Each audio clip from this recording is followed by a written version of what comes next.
Hey, so I've been meaning to make a video on individuality and the pursuit of our authentic personality in life. I feel like it's a very important topic and not a lot of people, especially in South Asian context, really talk about it. If you come from a South Asian background, you understand this notion of conformity really well. Mostly Asian countries are known for conformity or respect for their elders or politeness or general harmony in a social structure. However, we all also understand that it can have a lot of negative impacts on our sense of self, on our self-esteem, and especially on our interpersonal relationships. So I've been living on my own for a little over a year now, and I have to say that not a lot of people thought that I would ever be able to make it. There were actually a lot of people who thought that if I got married to the person I wanted to marry, that was the only way that I would ever be successful in life, and they did everything in their power to make sure that did not happen. However, it was quite surprising when even in the absence of that security blanket, I was able to stand on my own 2 feet, and that was only possible because of the amazing people that I've met in my journey so far. I was never really a very ambitious person, to be honest. I never really wanted to have like a career or anything. I don't like working in offices, and everybody who knows me knows that. I do have a lot of interests and I want to learn a lot of skills. I am very interested in data science and I'm pursuing a lot of courses on that. And I'm also working in data analysis capacity for a corporation. So all of those years of rebellion, I think all of us, like most of us at least, go through these phases in our teenage when we're listening to a lot of rock, metal, thrash metal, heavy metal sort of thing, and we wear these punk rock clothes. We have dark makeup on. It doesn't matter whether you're a guy or a girl. We've all gone through this phase of getting piercings and tattoos and torn jeans, all of that stuff. And I think that's a very, very important phase to go through because that teaches you a lot about your individual preferences, about your own genuine personality of the things that you want to pursue in life, because music is a very powerful medium. I think a lot of people really disrespect music when they only use it to elevate their emotions, and this is very relevant towards the positive vibes only culture. I have a lot of problem with that culture because since I came from a toxic kind of environment, I research a lot about psychology, psychotherapy, mental health, mental well-being, and everything related to spiritual fulfillment, just feeling good about yourself and making sure that you're going towards the right path, you're not making any destructive destructive decisions for yourself, or you're not doing anything destructive towards other people. And there's one thing that people miss a lot about this positive vibes only culture is that when you only focus on your positive emotions and all of your decisions are geared towards feeling good or feeling happy, you choose to gravitate yourself towards short-term gratifications basically. And even though we might feel like short-term gratifications make us happy, in the long term they really don't. They're very limited in their capacity to sustain happiness in us. It's almost like a drug addiction. When people choose to pursue this fast-paced way of life, when they're always, for example, partying or always making social appearances for people or social performances, and social performance has become such a toxic thing. It has been interpreted in such a toxic way in our Instagram influencer culture that being an influencer or being a role model has actually lost its relevance or importance, truthfully. But I wanted to discuss this pursuit of individuality for a reason, and it has a lot to do with the kind of decisions that I have made and the kind of decisions I've seen other people make. So, of course, like any other parent, my parents also wanted me to pursue a very safe kind of career option. They wanted me to either become a businesswoman or be a CSP officer based primarily on their concept of power, because I come from a feudal background, and in feudal backgrounds, power and money is everything.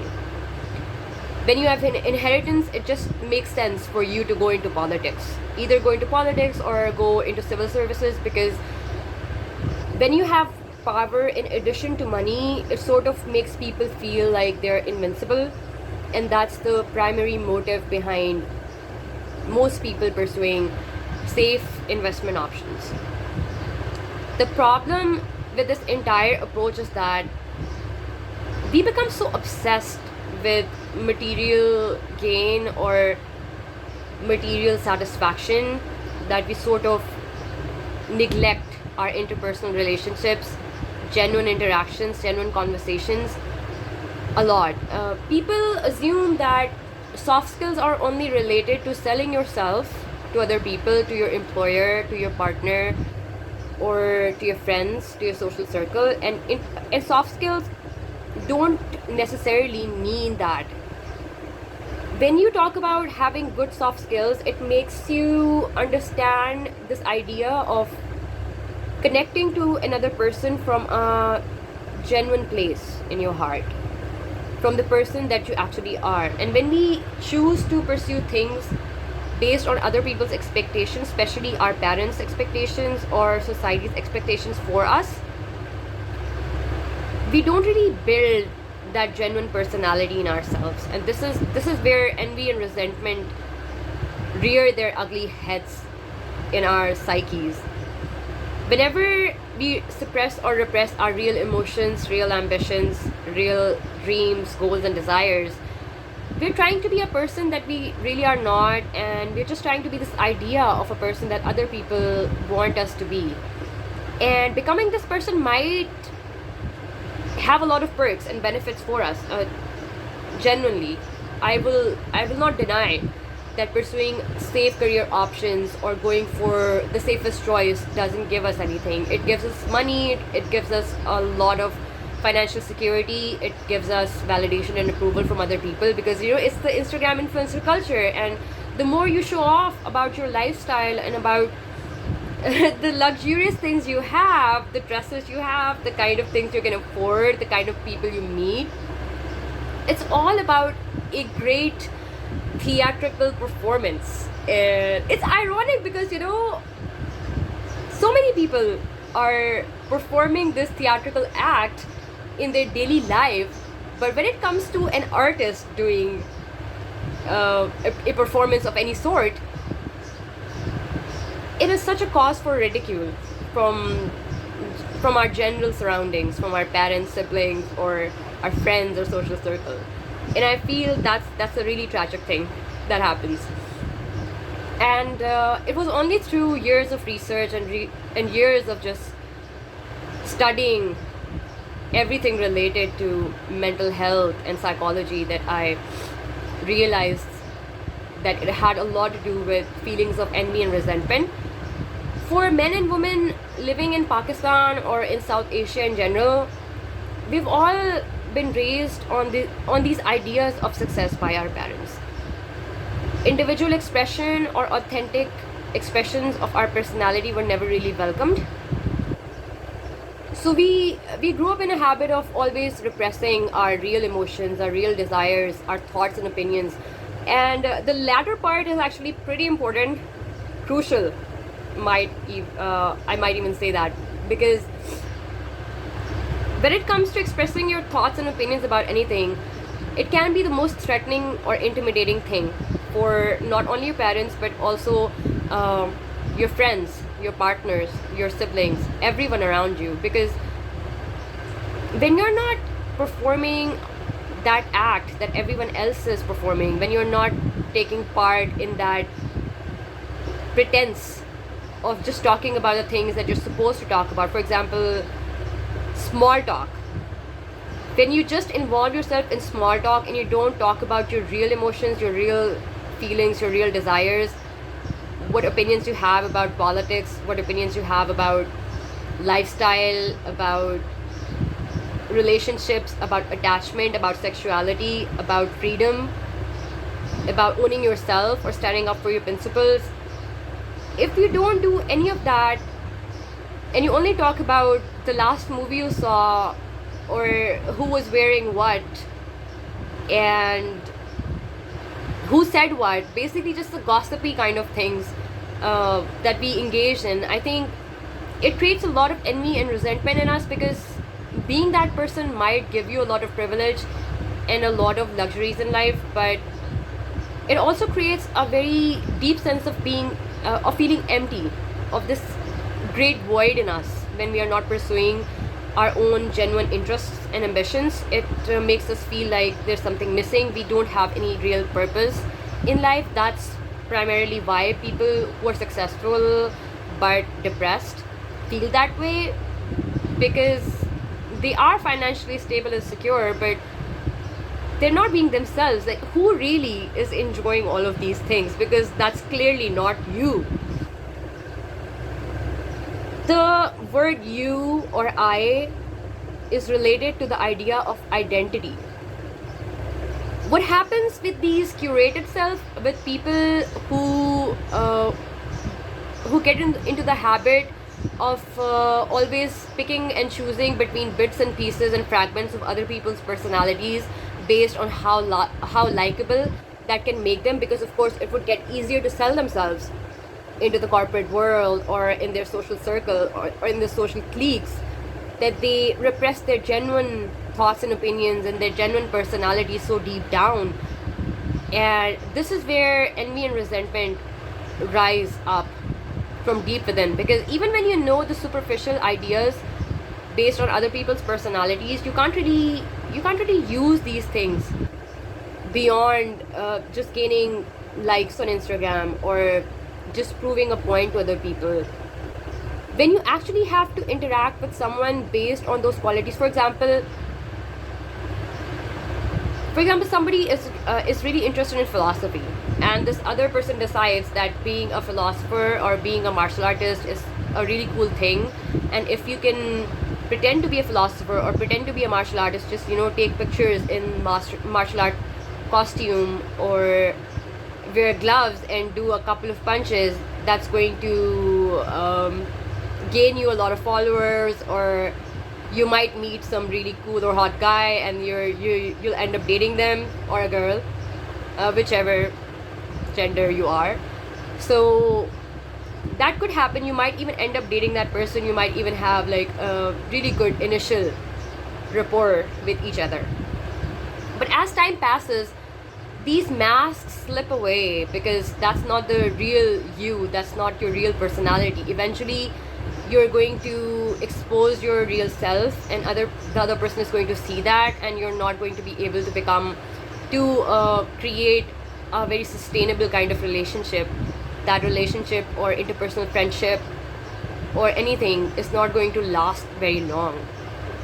Things or relationships only last when you own your individuality, when you own your own ideas, and you can't make a personality until you actually start exploring genuine things. And by genuine things, I mean is that you have to read a lot of books, you have to watch a lot of different things, you have to pursue things which are not related to pop culture, which are not related to your career or your field, something different from them. If you don't even pursue anything that teaches you how to have an opinion or how to clear your biases, you're never going to be able to form an opinion that you can stand behind. Because you could have an opinion, but if you don't research it, if you don't follow anything worthwhile, how are you ever going to have an in-depth conversation with the other person, right? So my point is that when we repress our individual selves, there's a lot of depression, anxiety, resentment, and envy that happens. Because, for example, you became this person or this idea of a person based on your parents' expectations or your friends' expectations, anyone's expectations. Just getting validation or approval from the rest of the world. And you were quite happy about it because it did give you instant gratification. It did give you that drug addict sort of feeling that, you know, if you perform this, you're going to get this person's validation, or that person's like, or that person's going to follow you. But eventually it starts falling apart when you see other people who are genuinely pursuing the same things that you find attractive or likable, but they're actually pursuing them, and you're only superficially adopting these things or adapting those personality traits just to show that you're that person to other people. Of course you're going to be envious and resentful. Of course you're going to have a lot of anger and resentment against that person, and also a lot of anger and resentment against everyone who has conditioned you into believing that being you is not worth it. Basically, we perform for other people, or we choose to repress our personality because we have this inherent belief that it's not worth being me. Being somebody else is being better than me. I don't like myself. That's why we do these things. So unless you start to learn how to form an opinion or how to have personal likes and preferences, not based on somebody else, but based on your own exploration, you're not going to find your own essence unless you explore things on your own and find things out that actually interest you, rather than pursuing things because it might attract some certain person. You know, these things don't last, and this is why people get depressed. This is why people get suicidal and miserable, and nothing makes them happy, no matter how much money they get, no matter how much luxury or satisfaction or whatever they get. It's never going to be enough. And I think it happens a lot because of our parents' expectations, like I said, like I've mentioned like 1,000 times. So if you're a parent and you're from this generation, I would advise you or request you to never try to force your kids to be someone or something that they're not, that they don't identify with, not for proving some social point to your friends or your social circle. Don't present your children as if they're freaking trophies to your social circle, because it's going to give them a lot of trauma. It actually causes sexual trauma when you present your children as if they're objects or as if they're trophies, just to showcase somewhere, showcase on your wall, showcase in front of your friends. There's actually considerable scientific research behind this conclusion. And if you are a person who is trying to make it in life, I would just say that never sell your dreams, your goals and ambitions for a freaking air conditioner. I would say that the lack of air conditioning is really tough, but it's not worth having an air conditioner if you're forced to marry someone that you really despise, or you're forced to work for a job that you think gives you satisfaction and validation, but at the end of the day it makes you feel depleted and burnt out, and it doesn't fulfill you or satisfy you because it's not your passion. So always believe in the struggle. The struggle is hard, but it's not impossible to make it on your own. Thank you for listening to my rant. Bye.